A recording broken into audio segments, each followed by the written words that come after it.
And he entered into a ship, and passed over, and came into his own city, and behold, they brought to him a sick man of the palsy, lying on a bed. And Jesus, seeing their faith, said unto the sick of the palsy, Son, be of good cheer, thy sins be forgiven thee. And behold, certain of the scribes said within themselves, This man blasphemeth.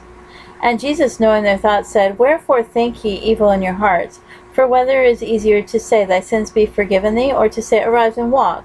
But that ye may know that the Son of Man hath power on earth to forgive sins.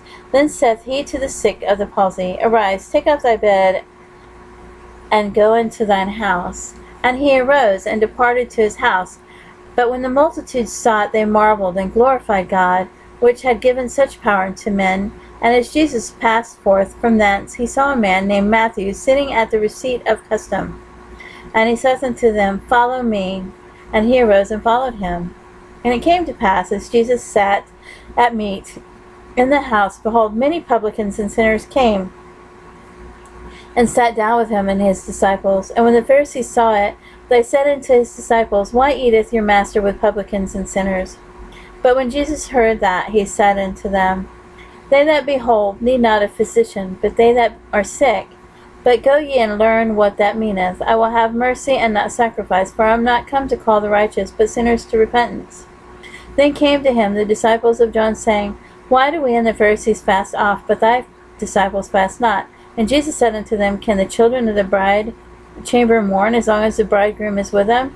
But the days will come when the bridegroom shall be taken from them, and then shall they fast. No man putteth a piece of new cloth into an old garment, for that which is put in to fill it up taketh from the garment, and the rent is made worse. Neither do men put new wine into old bottles, else the bottles break, and the wine runneth out, and the bottles perish. But they put new wine into new bottles, and both are preserved. While he spake these things unto them, behold, there came a certain ruler, and worshipped him, saying, My daughter is even now dead, but come and lay thy hand upon her, and she shall live. And Jesus arose, and followed him, and so did his disciples. And behold, a woman which was diseased with an issue of blood 12 years came behind him, and touched the hem of his garment. For she said within herself, If I may but touch his garment, I shall be whole. But Jesus turned him about, and when he saw her, he said, Daughter, be of good comfort, thy faith hath made thee whole. And the woman was made whole from that hour. And when Jesus came into the ruler's house, and saw the minstrels and the people making a noise, he said unto them, Give place, for the maid is not dead, but sleeping. And they laughed him to scorn.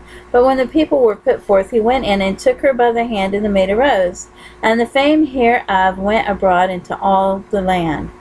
And when Jesus departed thence, 2 blind men followed him, crying and saying, Thou Son of David, have mercy on us. And when he was come into the house, the blind men came to him, and Jesus said unto them, Believe ye that I am able to do this? They said unto him, Yea, Lord. Then touched he their eyes, saying, According to your faith be it unto you. And their eyes were opened. And Jesus straitly charged them, saying, See that no man know it. But they, when they were departed, spread abroad his fame in all that country. And as they went out, behold, they brought to him a dumb man, possessed with a devil. And when the devil was cast out, the dumb man spake, and the multitude marveled, saying, It was never so seen in Israel. But the Pharisees said, He casteth out devils through the prince of the devils. And Jesus went about all the cities and villages, teaching in their synagogues, and preaching the gospel of the kingdom, and healing every sickness and every disease among the people. But when he saw the multitudes, he was moved with compassion on them, because they fainted, and were scattered abroad, as sheep having no shepherd. Then saith he unto his disciples, The harvest truly is plenteous, but the laborers are few. Pray ye therefore the Lord of the harvest, that he will send forth laborers into his harvest.